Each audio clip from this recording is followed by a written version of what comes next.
Hello, welcome to the bookshelf. The story that we're going to be reading today is especially for Holly. Holly has asked that I read Cinderella. That's what I'm going to do. So, if everybody's ready, and Holly, are you ready? And we'll read Cinderella. Once upon a time there was a little girl called Cinderella. Her mother was dead, and she lived with her father and two stepsisters. Cinderella's stepsisters were always bad-tempered and unkind, and this made their faces grow to look ugly. They were jealous of Cinderella because she was a lovely child, and they were often unkind to her. The stepsisters made Cinderella do all the work in the house. She worked from morning till night without stopping. Cinderella not only did all the housework, but she also helped her sisters to get dressed. She cleaned the shoes, brushed their hair, tied their ribbons, fastened their buckles. The sisters had many fine clothes, but all Cinderella had was an old dress and a pair of wooden shoes. After she had worked until she was weary, Cinderella had no bed to go to. She had to sleep in the hearth by the cinders, and this is why her sisters called her Cinderella. And that was why she always looked dusty and dirty.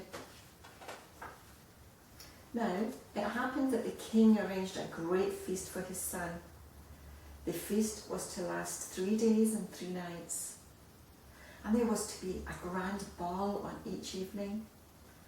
All the beautiful young girls in the country were invited, in order that the prince could choose himself a bride. Cinderella's stepsisters were invited to the feast, but Cinderella was not invited because everybody thought that she was maid to her sisters. On the evening of the first ball, Cinderella had to help her sisters get dressed. Cinderella thought of how she would love to go to the ball, and tears started to stream down her face. "I would like to wear a beautiful dress and go to the ball," said Cinderella. "A fine sight you would be at a ball," laughed her stepsisters. When they had left, poor Cinderella sat down and cried. Suddenly, she heard a voice saying, "What's the matter, my dear?" And there stood her fairy godmother, smiling down at her. "I would like to go to the ball," said Cinderella. "And so you shall, my dear," said her fairy godmother. "Dry your eyes and then do exactly as I tell you. First, go into the garden and bring me the biggest pumpkin you can find," said the fairy godmother. "Very well," said Cinderella, and she ran off to the garden. She picked the biggest pumpkin she could find and brought it back to the fairy godmother. Fairy godmother touched the pumpkin with her magic wand. Immediately, it turned into the most wonderful golden carriage. The inside was lined with red velvet. "Now, run and fetch me the mousetrap from the pantry," said the fairy godmother. Cinderella ran off to the pantry and she found the mousetrap on the floor. There were 6 mice in it. Cinderella brought the mousetrap to her fairy godmother. One touch of the magic wand and the mice turned into 6 grey horses. "Next, fetch me the rat trap from the cellar," said the fairy godmother. Cinderella ran down the steps to the cellar. She found the rat trap with 1 rat in it and took it back to her fairy godmother. One touch of the fairy wand and the rat changed into a smart coachman dressed in red livery trimmed with golden braid. "Lastly," said Cinderella's fairy godmother, "I want you to bring me the 2 lizards that are behind the cucumber frame at the bottom of the garden." Cinderella ran into the garden and there she found the 2 small lizards. Cinderella's fairy godmother touched the lizards with her fairy wand. They turned into 2 smart footmen. So, there was now a golden coach lined with red velvet, drawn by 6 fine grey horses. There was a coachman in red livery to drive the coach, and 2 fine footmen to open the doors. Cinderella glanced down at her old tattered dress and her wooden shoes. "One more touch of my wand, dear," said her fairy godmother. Then there happened the most wonderful magic of all. Cinderella found herself in a beautiful ball gown of pale pink silk. On her feet were dainty pink slippers. Cinderella's face was shining with joy. "Oh, thank you," she cried. "Enjoy yourself at the ball, my dear," said her fairy godmother. "But remember, you must be home before the clock strikes midnight, for on the last stroke of 12, all will be as it was before, and you yourself will be the ragged girl you were before." The footman opened the door of the carriage. Cinderella sat down on the red velvet cushions. Then they were off. When Cinderella arrived at the palace, she looked so beautiful, her sisters did not recognise her. The prince thought that he had never seen such a beautiful princess. He took her hand and he danced with only her all evening. He never let her out of his sight. Cinderella had never spent such a wonderful evening in her whole life. Yet she still remembered the fairy godmother's warning.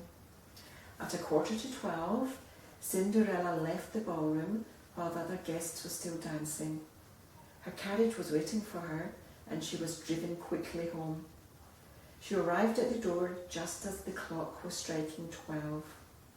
On the last stroke of midnight, the coach became a pumpkin, the horses became mice, the coachman a rat, and the footmen lizards.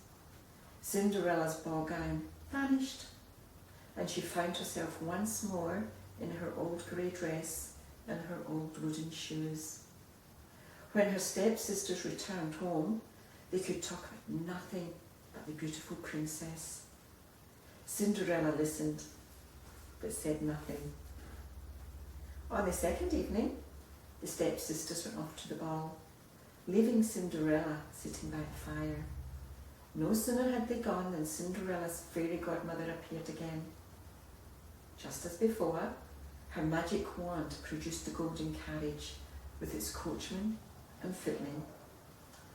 This time Cinderella's ball gown was even more beautiful than on the first evening. It was made of pale blue satin with floating over skirts of pale blue net embroidered with silver thread. Her pale blue slippers were embroidered in silver. Once more, Cinderella's fairy godmother reminded her to be home by midnight. When Cinderella arrived at the ball in her blue dress, everyone was astonished at her beauty. The prince had waited for her, and he instantly took her by the hand. As before, he danced with no one but her. Cinderella was so happy that she almost forgot what her fairy godmother had told her. Suddenly, it was 5 minutes to 12. She left the prince and hurried out of the ballroom as quickly as she could. Cinderella's carriage was waiting, but they were only halfway home when the clock began to strike 12. On the last stroke of midnight, Cinderella found herself in her old grey dress and wooden shoes, in the middle of a dark, lonely road. She had to run the rest of the way home as fast as she could. Even so, she had just seated herself on her stool by the hearth when her sisters returned home from the ball.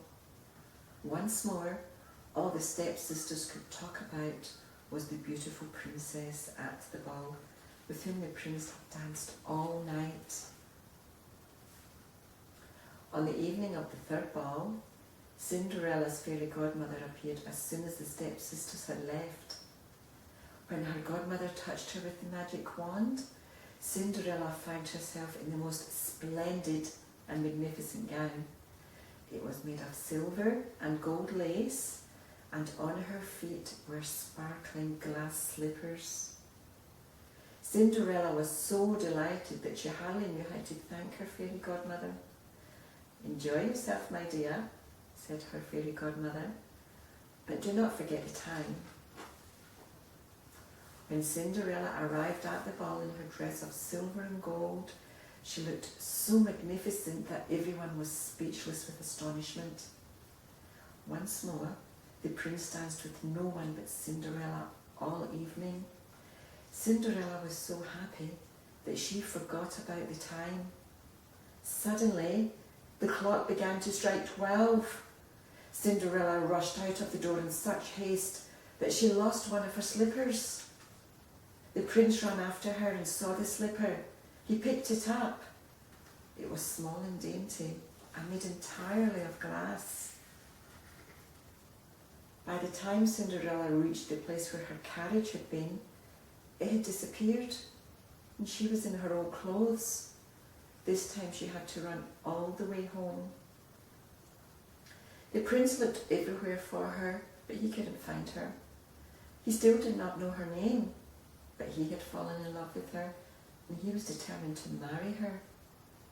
So, the next morning, the prince took the glass slipper to the king and said, "No one shall be my wife except she whose foot fits this glass slipper." The king's herald was sent through the streets of the city, carrying a small glass slipper on a blue cushion. The prince himself followed, hoping to find the lady with whom he had danced. Every lady who had been to the ball was eager to try on the slipper. Each one hoped that the slipper would fit her and that she would marry the prince. Many ladies tried to squeeze their feet into the slipper, but their feet were too large for the dainty shoe. At last, the herald, followed by the prince, came to Cinderella's house. Each of the ugly stepsisters was determined to squeeze her foot into the tiny slipper so that she could marry the prince, but they both had large, ugly feet. Even though they struggled, neither one could force her foot into the slipper. At last, the prince turned to Cinderella's father and asked, "Have you no other daughter?" "I have one more," replied the father. Then the stepsisters cried out, "She is much too dirty. She cannot show herself." But the prince insisted, and so Cinderella was sent for. Cinderella seated herself on her stool, drew her foot out of the heavy wooden shoe, and put it into the slipper, which fitted like a glove. When Cinderella stood up and the prince looked at her face, he cried out, "This is my true bride." At that moment, Cinderella's fairy godmother appeared and turned her once more into the beautiful princess. The old grey dress became a velvet gown. The prince lifted Cinderella onto his horse and rode away with her.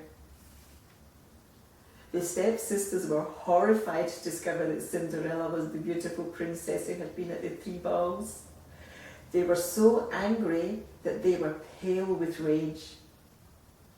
At the palace, the king arranged a magnificent wedding for the prince and Cinderella.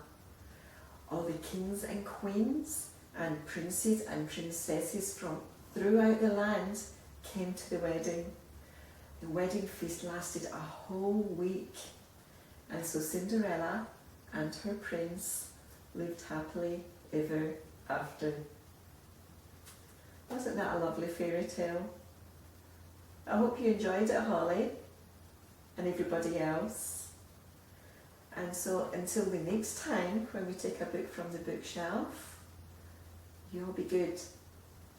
And if you can't be good, don't get caught. Bye.